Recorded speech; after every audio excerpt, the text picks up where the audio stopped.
Hi, I'm Jeff Capelli, a member of the Chicago chapter of the Piano Technicians Guild, and I'm here today at the SN Shure Theater in Niles, Illinois. And today what I'm hoping to do is to have a yearly thorough going over of their beautiful Steinway Model B piano. This piano is about 12 years old. About once a year I'll take the time to go over the cabinet because any performance venue, stage space, storage space, any instrument that's used incurs light scratches, minor damages, or just needs cleaning. So the first part of today's class will be that I'm going to rub out the cabinet, touch up some edges, and do a little cleaning on the exterior so we can have just a perfect looking case. I always make it a point when I first come to this space to look at the whole piano, and that's my approach with piano service in general, to try to envision, see, hear, feel, and know all I can about the entire instrument before I begin. I've already had a look at this today. I know what we're going to try to do, and this first portion of it, we will begin by addressing the cabinet. At this time, I'm going to work from the top down and start by rubbing out the top of the piano, and then we'll move to the case, the legs, and the lyre, fallboard, and other parts. So the first step is to remember that some liquids will be used, and we want to be very, very careful whenever there's liquids anywhere near a fine piano, or any piano for that matter. The rule of thumb is no, don't have them anywhere nearby. So mine is safely here. I also want to be sure that the plate, strings, and soundboard, everything is very carefully protected while I do this. So the one step that I can take is to remove the desk, set it aside. And then I'm just going to protect this area with a light blanket. And the reason for that, I'm going to close the top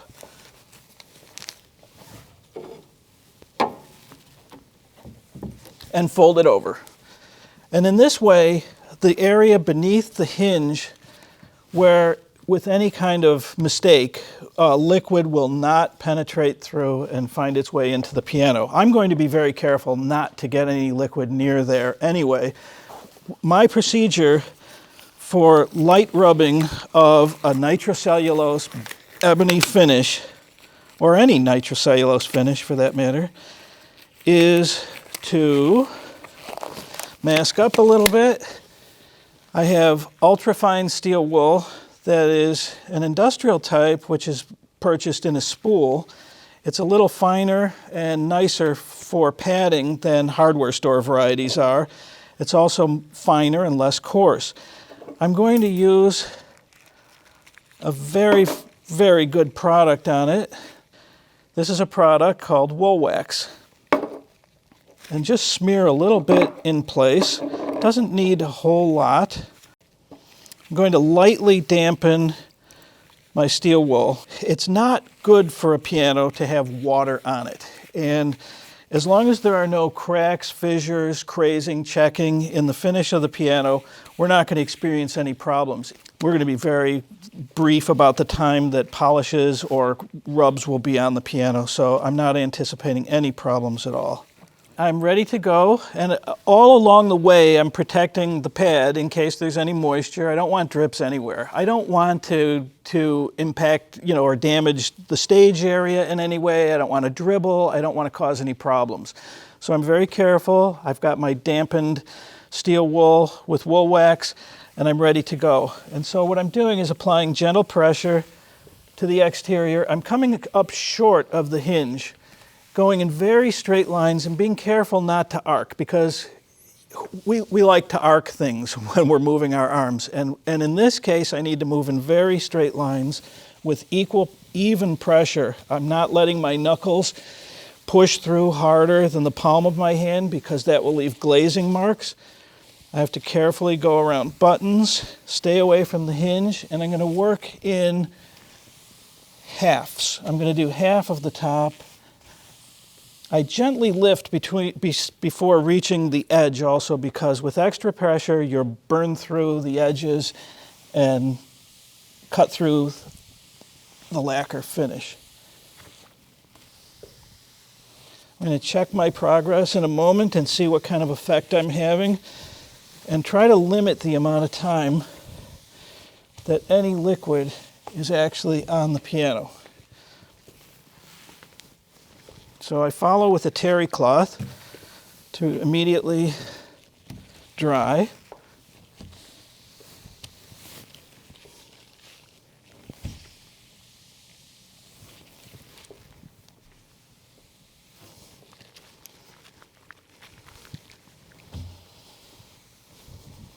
Still moving in straight lines. It's looking good. It already looks nice. I still don't want it to be damp, so I'm going to keep following this and then go to a microfiber cloth in a moment, which is ready here.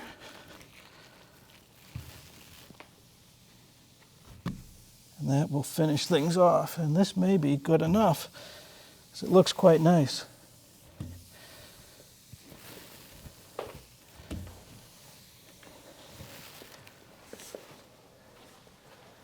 And so this part is looking very good. I'm going to go over one last time just to make sure that my impressions are totally straight. Very easy to curve, and I really would prefer not to have that showing.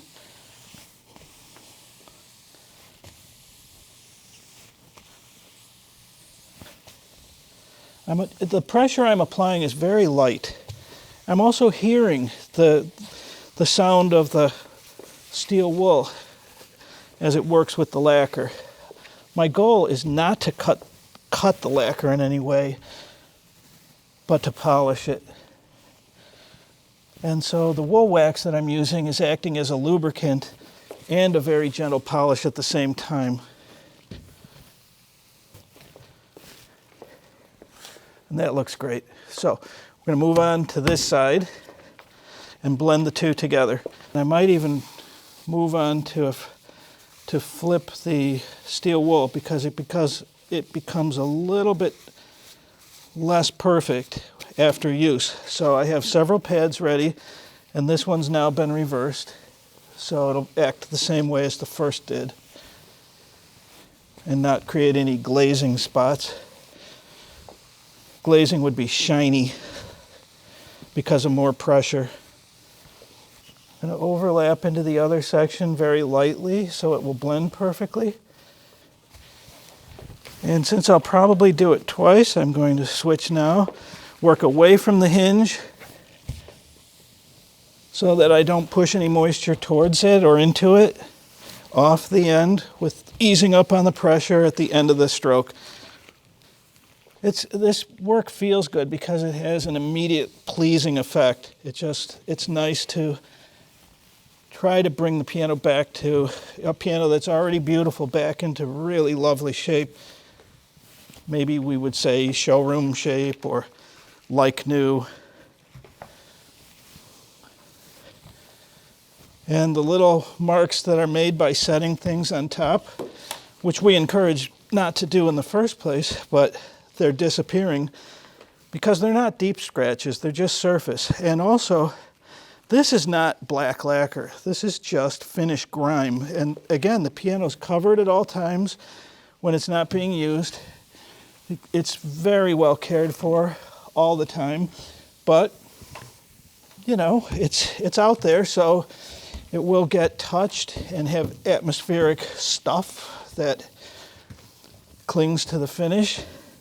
In homes, pianos will be much worse because of cooking oils and high moisture happening during some times of the year.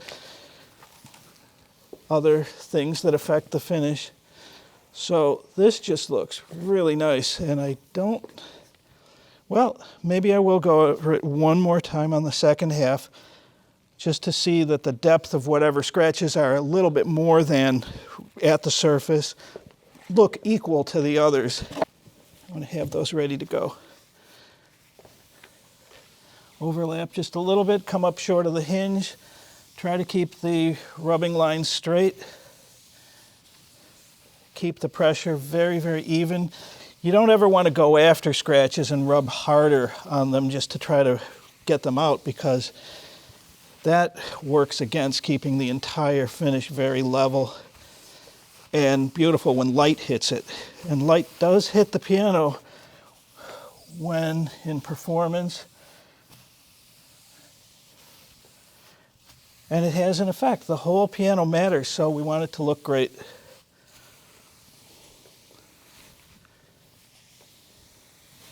Even things out.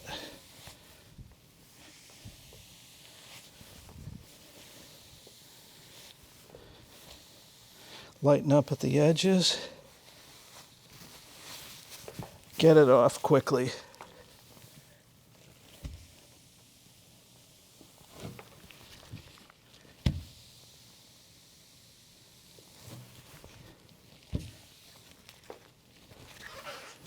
I'll just finish it off with a little microfiber so that the sheen can be even all the way across.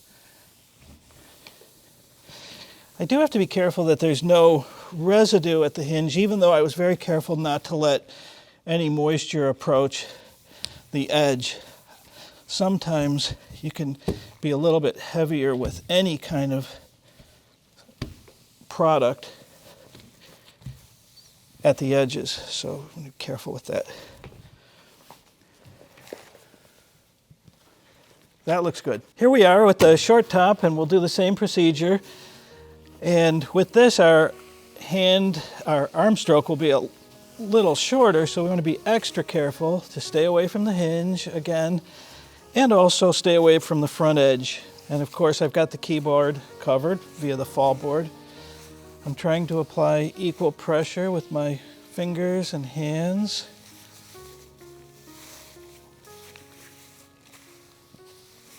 And go gently.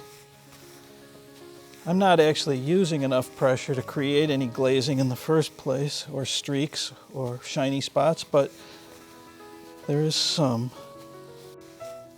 And I don't want it sitting on there that long, so again, I'll do half and half. And I'll clean it up, working away from the hinge first.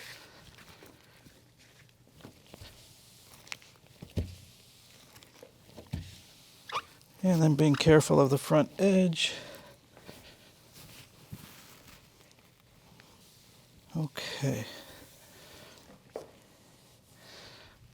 I usually let it sit for a few minutes in case there's any moisture at all before folding it back to address the flip side of the short top. At this time, I can look at the edges and see if there's any cleaning or slight touch-up, maybe with a lacquer stick, that might be necessary or helpful. I have a couple of little places that found contact one way or another.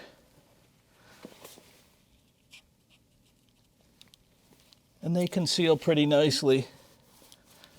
But these are very minor damages, and so I'm okay with minor touch-ups with them. We're ready to start the short top now, so I'm going to approach it from this position and stay away from the top log and the front hinge again, the hinge area. Go in very short strokes. Dry things off and move along. Work away from the top bar. And I've got an eye on the front and it looks good. Oddly enough, you have to stay away from the tags even on microfiber rags, because they can scratch. So, all right. I'm going to just look at the log and see if it needs any polishing, and try to get this little back bit as well. And I'll come across in this direction on the flat side of the top log. Use my fingertips to just go along the edge of the top without touching the top, so it doesn't get glazed. Sides one more time, and the last time with a little crevice here. Just looking for any residue. Looks good. We're ready to move to the rim, and we're going to do it in halves again. I'm going to start here and then work to the back, and then I'm going to start on the flat side and work to the back. So I want the top up now so I can have access to the rim. I'm not going to do the inner rim because it's fine. It looks great. There is no major damage on this, so this is really more of a cleaning, polishing than anything else. So let's do the same thing. I never start at the absolute edge because, again, I don't want to burn the edges. We've been careful about that all these years. And I'll just lightly feather when we get to that point.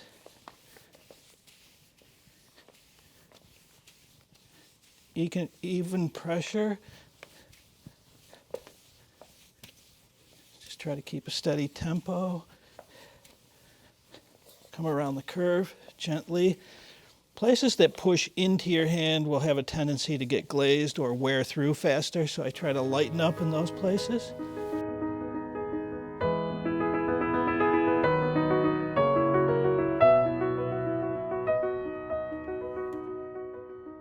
And with the legs, they have a stepped design, so you want to stay off the edges there as well. As long as I'm here, I'll catch the faces of the legs. I'm going to clean things off. There was very little moisture on that, but I want to be quick about it.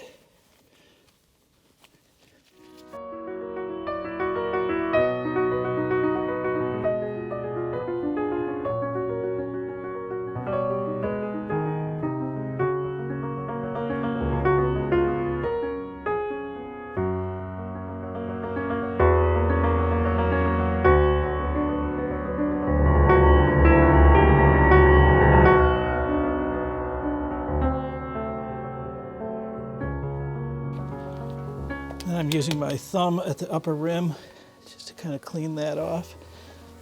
No liquid. And while I'm doing this, I try not to rest my hand inside the piano. So I'm not touching anything. There's no reason to touch anything in there.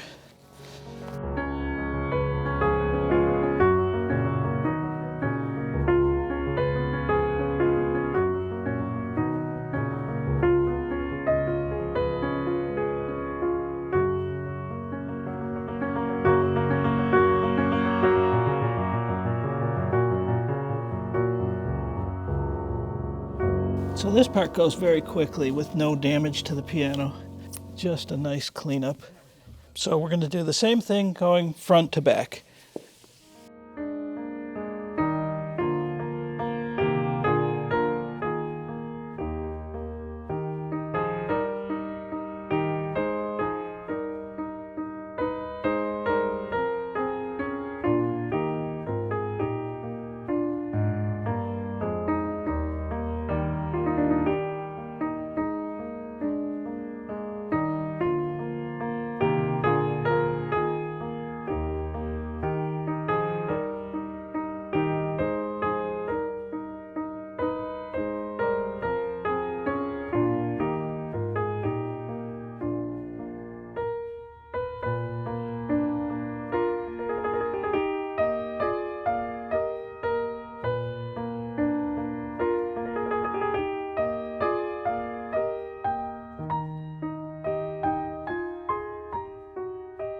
Little tiny corners. This side really isn't seen, but it's nice to know that it's good. The rim's all set. The last few items to polish and clean are the music desk and the fall board. We might dust off the pedal lyre as well, but it's mostly cosmetic. So I'm just going to do the desk panels and this portion as well. I always want to be sure that I'm going the right direction with the way that the factory rubbed the piano. Some pianos go this way and some go this. The Steinway goes this way. For this part, I'm going to stay away from the pretty red felt. That is the liner cloth for the glides.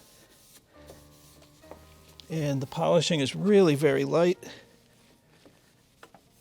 And it's in good shape to start with, so it's not much that I have to do here.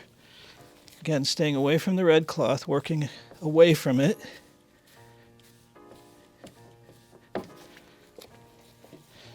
People set music, hopefully never drinks,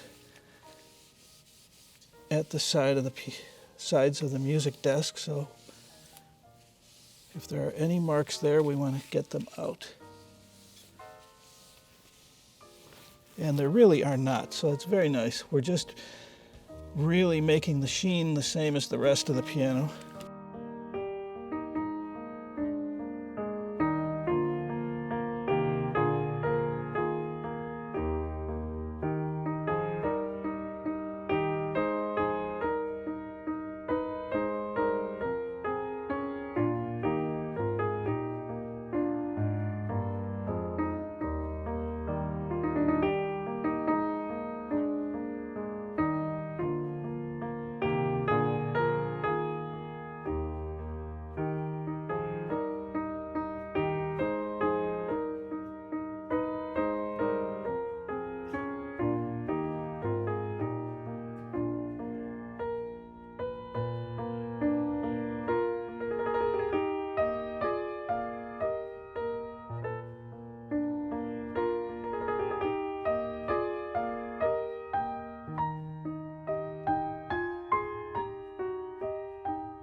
With the black satin finish, fingerprints are seen easily and people touch pianos. So one of the nice things about a yearly cleaning, or whenever you do it, is it can even all that out and get rid of little grease marks or splotches. Just make it look very nice. Here's the front edge.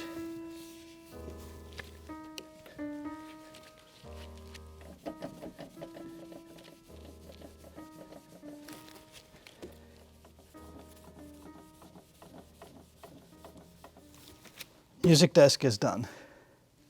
One of the last pieces to address would be the fall board, which is sometimes called the name board. Well, we should also do the key slip as well. So I'll take those pieces off now.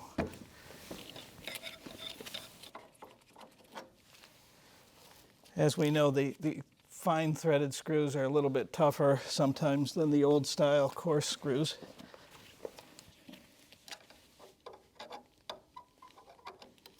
Here we go.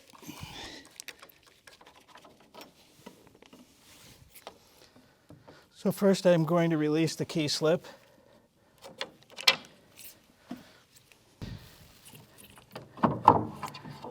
And then remove the fall board. Here we want to be very careful to balance this nicely, of course, because there's not much keeping the cheek blocks in place.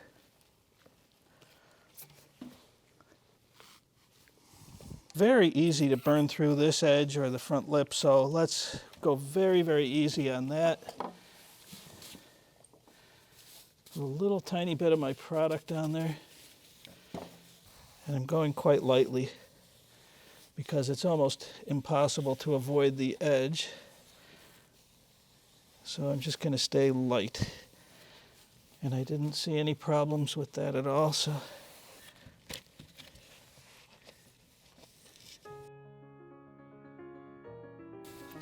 all right, that looks nice. So we'll set it aside.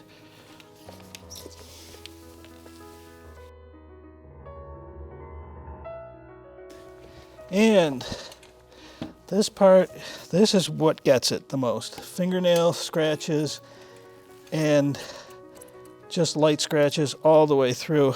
But again, it's got a very nice key liner cloth, and I don't want to get that wet, certainly, and I don't want to make it dirty, so it's tricky to stay just short of that, and also not to glaze a rut in that area, but I'm going to try to be very careful and have just a bit of my steel wool in my thumb, and I'll just sort of approach that area gently, and then we'll blend that in later.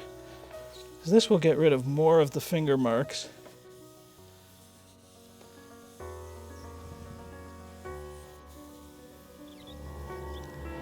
Just go slowly.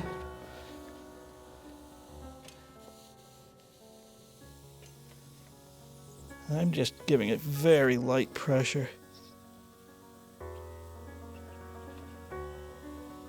It can be easy to rub through when you're using small amounts of steel wool. Okay, good. So now let's just continue.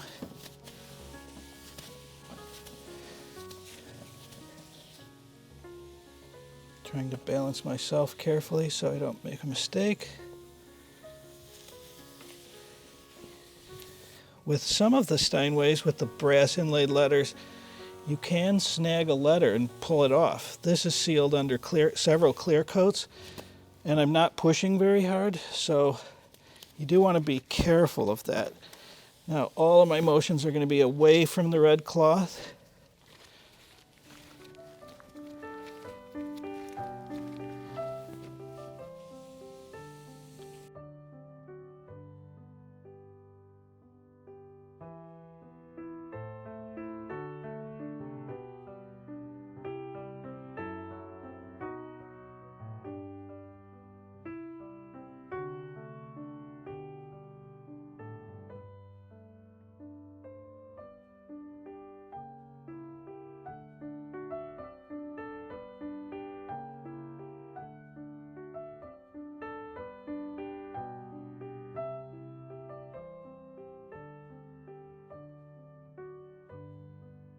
Our cheek blocks are ready as well.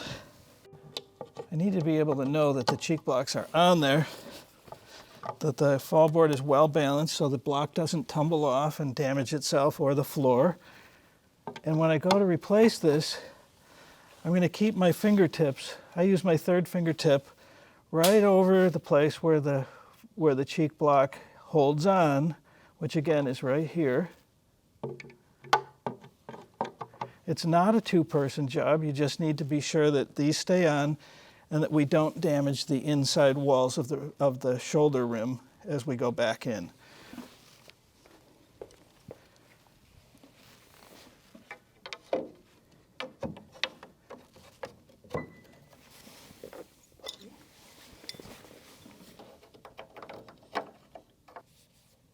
Just touching up anything that I previously handled so I can leave it relatively perfect and feel good about it.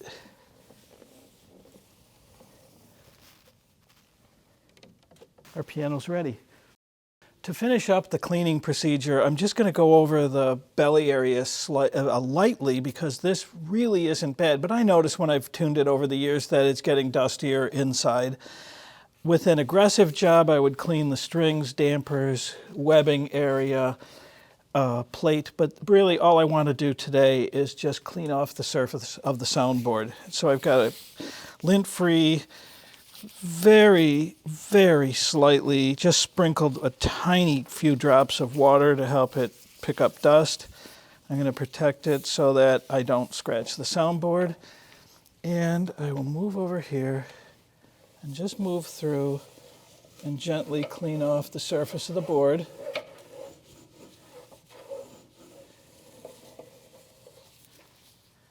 And it's doing its job. It's picking up the dust I need it to.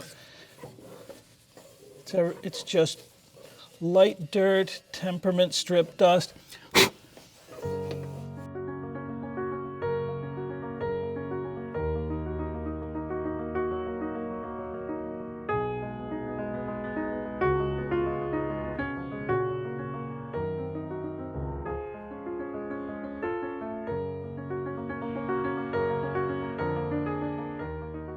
We can see the kind of stuff it's getting. Well, I think these are my temperament strips from over the years. Let me just reverse this for a second.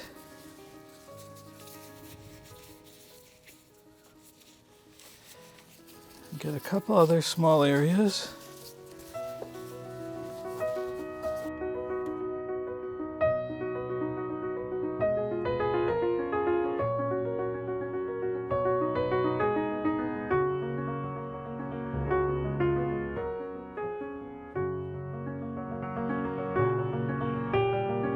And really, that's about as close to doing nothing as you could do, but it's nice to get it just cleaned up a little bit.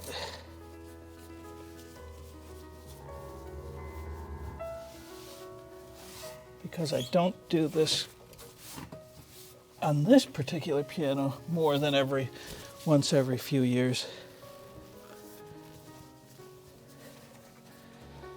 Having said that, home and other pianos can be absolutely unbelievable and much more aggressive in terms of what needs to be done during cleaning. I'm just going to clean up this area a tiny bit.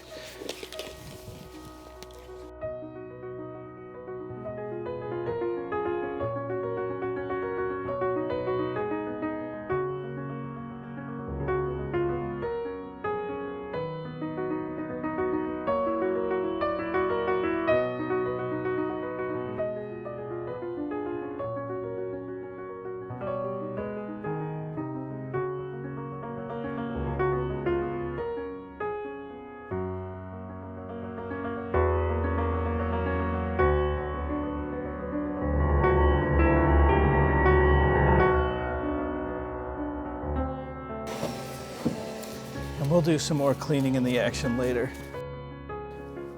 This is just an action screwdriver, and I'm inserting a little bit of cloth, muting cloth, to silence the outer two unison strings.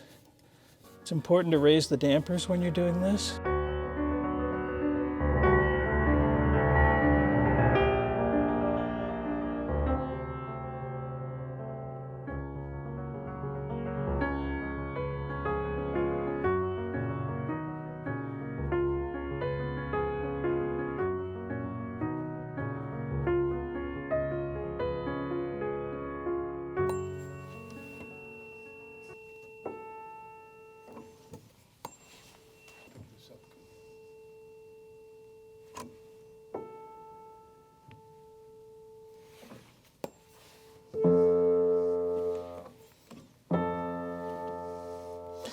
I'm just where I want to be with my frequency, so I'm going to go with that. Parts of it were okay.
So that's today's tuning cleanup, and it's all set until the next time. We're going to take a look at the action and see if there's anything to do there, because I haven't done anything in there for a while. And we'll just check some simple things. It looks very good to start with. And what I'm looking at is to see if there's anything needed as far as hammer shaping should be concerned. And I do think we can make a little improvement there. And that looks quite good also. I mean, I touch it up from every now and then, so I didn't really expect to have much to do there. But one thing that's always a big benefit is to sense whether or not the surface of the crown of the hammer is flattened at all. And it is, even though this looks relatively perfect, I'm feeling a flat plateau across the top of the hammer. So I think what we're going to do is look for hard edges like this and these. Those tend, when the crown flattens, it tends to create a larger surface area that strikes the strings. And as string cuts develop in the hammers, the string will get enveloped into the hammer cloth, into the hammer felt, and the sound is not as good as it can be in that case. So we want to do something about that. So I think what we'll do, and I'm simultaneously just looking at the level of hammers, and we'll also check hammer travel to make sure it's still perfect before we do any filing. And I don't have any traveling hammers yet.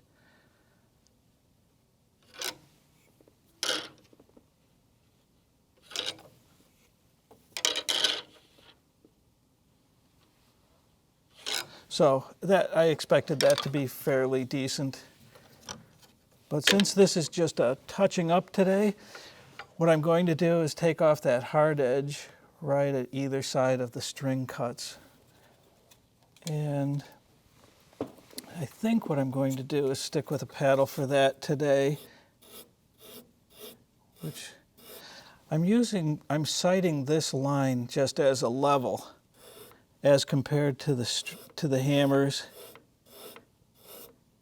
so that I don't influence, being very careful with the balance of the paddle, so that I don't lean and burn one side, which would create an uneven striking surface. And if I see anything that's uneven, I'm going to address it.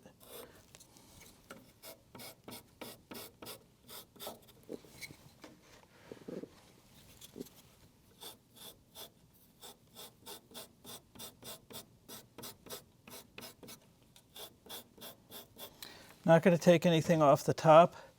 Sounds like a haircut. I am going to just work towards the surface of the crown.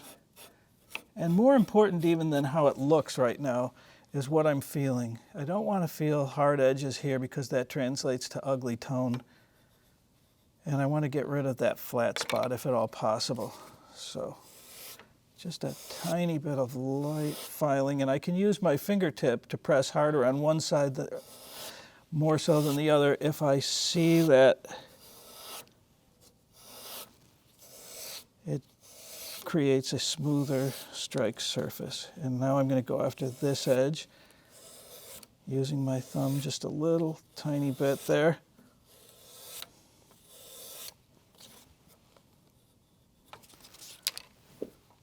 This is more or less a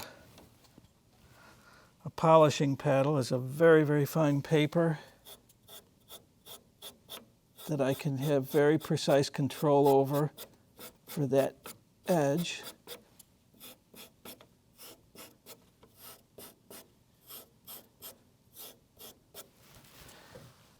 This is what I use to check crown in the soundboard.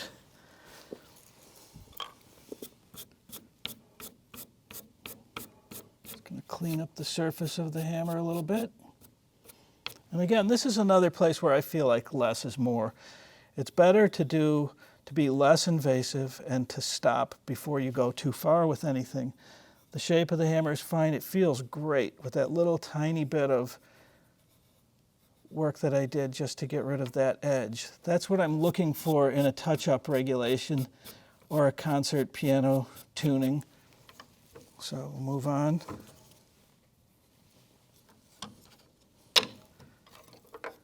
Before I start, I'm going to feel it so I know what I'm doing, what I'm trying to do. Now I'm sighting this line and I can see certain high shoulders.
So today what I'm doing is just making sure there's no hard, broad edge.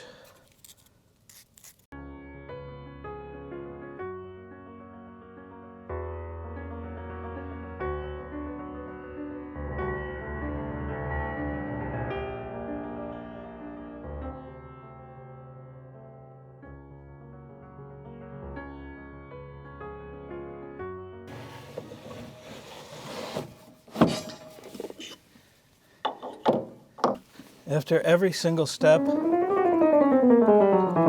like to see if there's been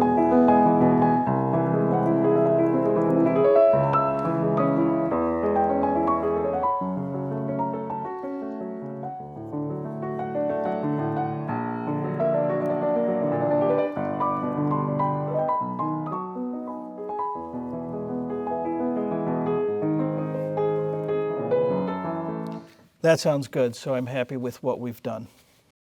So now that the hammer shape is set for us, we can look at a few other things. I know already just from observing the piano that the regulation is really close on this instrument. I have checked the key level very carefully, and I like this stick. I got it at the Steinway factory when I was there. And it's going to give me a nice look at the key level. I have two choices. I can either have a crowned key level, which would be this, and I would have quite a bit to do today if we want to go ahead and restore a crown in the keyboard or put one in. Or I can just check the level itself. And it's so close that I just would prefer to leave this where it is today, rather than take all the keys out and go through the process of leveling them. I'm happy to do that. I like doing it, but I don't think it's something that we're going to find necessary today. The sharps also are very, very close. I'm just lifting to see if there are any that are not in line. And it looks good. So again, with the crown side, it would be quite a huge difference, and then we're going to have to do a lot of action regulation. So we're going to leave things where they are. Sometimes it's best just to go with the nice place where things are at the moment. There's nothing that is so far off here that I feel like needs to be addressed at this moment. So we're good with key level. I think it's important to just judge the aftertouch of the piano. Aftertouch is really, in a sense, the goal of regulation. I brought with me this to show you that, remembering a few things, nothing on the piano goes straight up and straight down. Keys do not go straight up and straight down. They move in an arc. Even the dampers move in an arcing motion. The strings have an arcing plane whereby they pass through devices to apply pressure to the bridge, and so would have a nice shape that allows for strings to bear into the bridges so that their frequency and vibration can be transduced through the soundboard. The soundboard itself is arched. We play like this. The keyboard has a slight shape to it this way. Our natural movements are arcs. So we want to just understand that as the key goes through its arcing motion, and they're not sitting completely level either, they're slightly canted, that at the bottom of the keystroke, that's where pianists live. That's where what they feel when they play. And there is a tiny little zone after the jack clears the knuckle, which is inside the action. The escapement mechanism that allows for the jack, which is, I'm wiggling now, to slip past this knuckle, allowing it to, in effect, disconnect before it reaches the string, so that it can strike the string freely and not block against it. Once that part called the jack escapes, there's still movement in several places, most notably in the key, where once it passes this hard spot, there's a little ka-chunk at the bottom. And the moment after escapement and the distance left, which is very tiny, to the bottom of the keystroke, is what pianists subconsciously feel when they're moving, when they're playing. And it has to be even, and it has to be the right amount of aftertouch. It's controlled by hammer blow distance, or the distance between the top of the string, the top of the hammer and the underside of the string, and the amount of travel that the key makes, and it's going to the bottom of the key, which is something around 10 millimeters. This one is set up extremely well, so again, I'm not going to have much to do today for that, but I would like to go over a couple of things which allow for aftertouch to seem even and to feel even. The distance which occurs after the jack escapes from the knuckle, the upper hammer assembly, and the key travels to the bottom of its keystroke. And underneath everything is a series, for every key we have a cushion. And that cushion has a lot of give in it. Good pianists, fine pianists, don't play at the keys. They don't simply push keys to a point and release. There is a feeling that you need to get that you're playing into the entire key movement so that we feel, so that touch terminates at the very end of the keystroke, where the key is actually bottoming out into its front rail cloth cushion. And so, speaking for myself, when I play, I don't think of ever stopping. I think of playing through the keys. And so aftertouch provides that zone where there's a little extra key travel after escapement.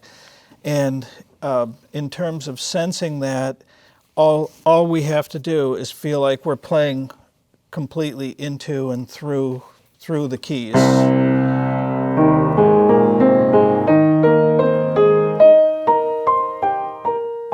To the bottom of the key, even in gentle playing.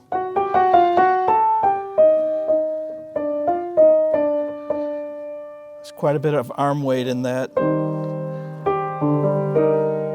So that little tiny area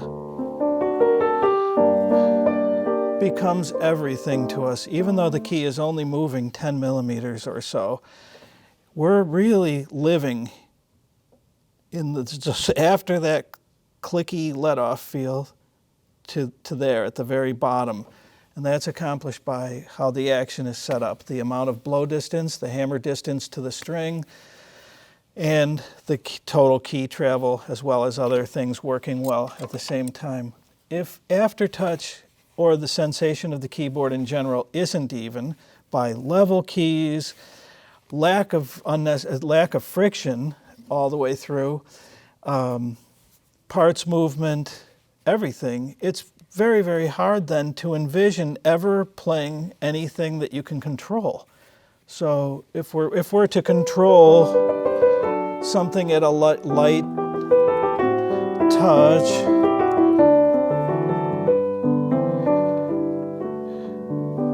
the keyboard, the piano, has to respond in a way that's predictable to us. It has to feel right, and I have to know where I'm going with it. If I can trust the piano, I can play better. This one's feeling great right now.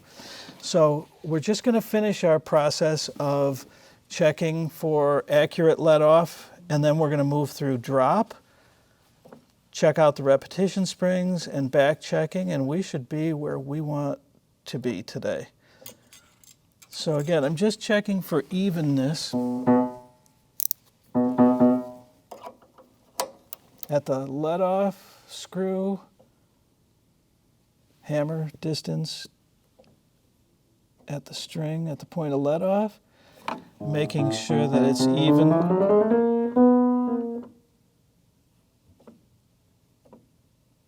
I'm looking for anything that's wide.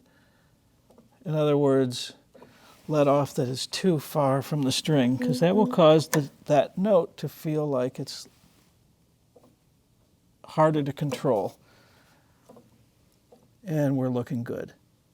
So we've done that. Now we're going to go through and double check drop, which is the distance that the hammer falls after parts travel.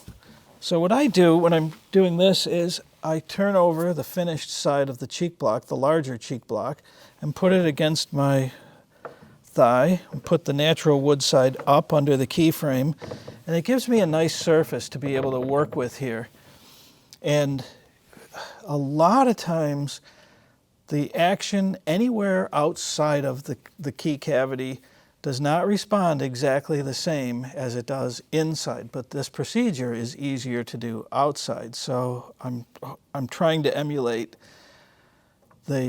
what the key cavity would do. And now I'm just going to go through and limit the drop as needed. This is really good. There's one that isn't quite enough. So I'm going to make it respond the same as the neighbors.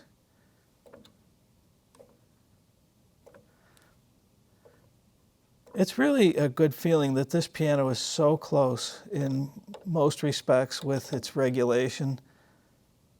And as you saw with the tuning also, it's not a big, huge job to get after this piano because it's always in nice shape.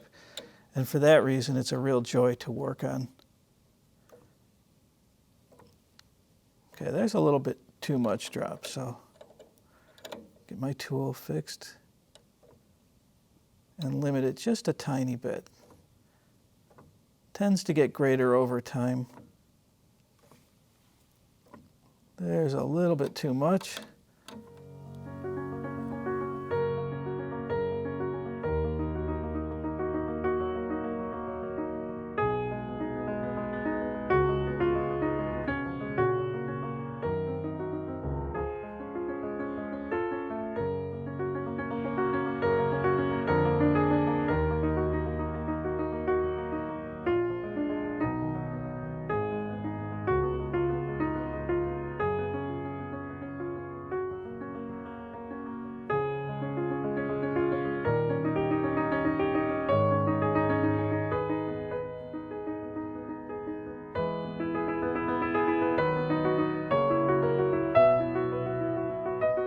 So our repetition springs are now adjusted.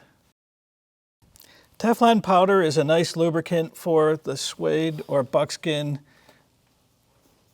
knuckle material, or S-cane, which is the synthetic version. And so I'm just applying a little bit of Teflon powder to each knuckle.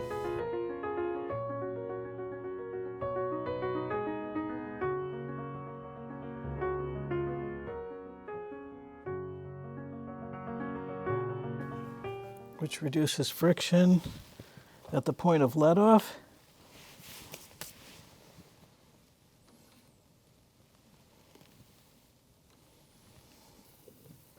And is a contributor to a nice silky smooth feel at the keys. So we'll just continue that through each section, and then we'll be done with our touch-up regulation for today. So now we're just going to clean up our work area.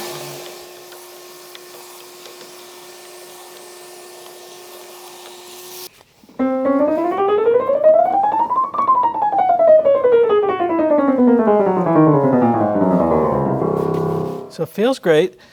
There's not much else to do today, so I think we'll put it together and finish up.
And we're good. Let's take a look and see if this music desk works. And I don't think this book has ever been used either. In the key of E flat.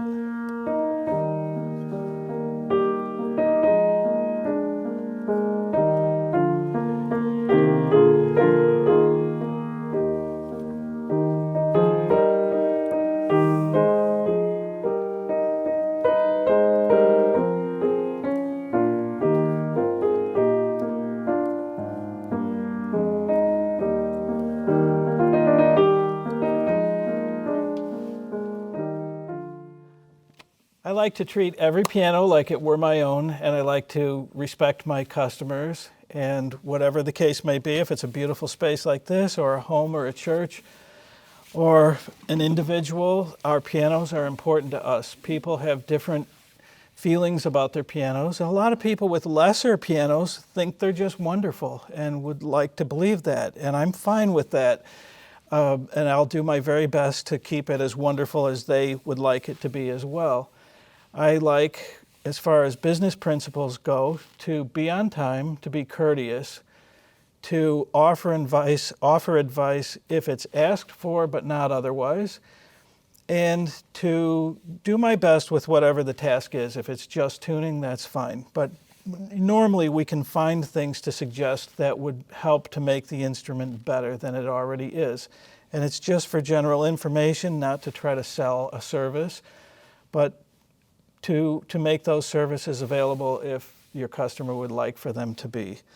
If something becomes damaged during the work, I think we should admit to it and offer to have it fixed. It's not unusual for a tool to fall. You want to avoid calamitous mistakes. Those could include, anything like a product that you use at the piano. You want to avoid, more than anything, ever setting popular products like ProTech, which are really great synthetic lubricants here as you may be using it, because if it spills, you've really destroyed the belly of the piano, the tuning pin area of the piano, and you're in for a many $1,000 expense to fix that. You should think before you move and before you set tools places.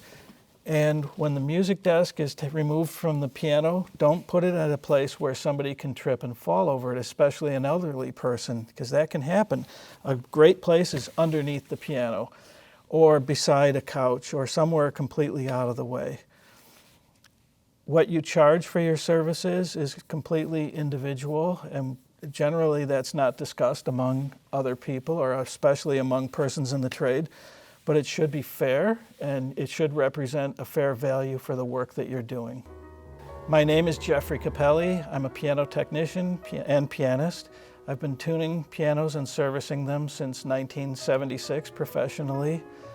I'm affiliated with the Piano Technicians Guild as a registered piano technician, and I'm a member of the Chicago chapter.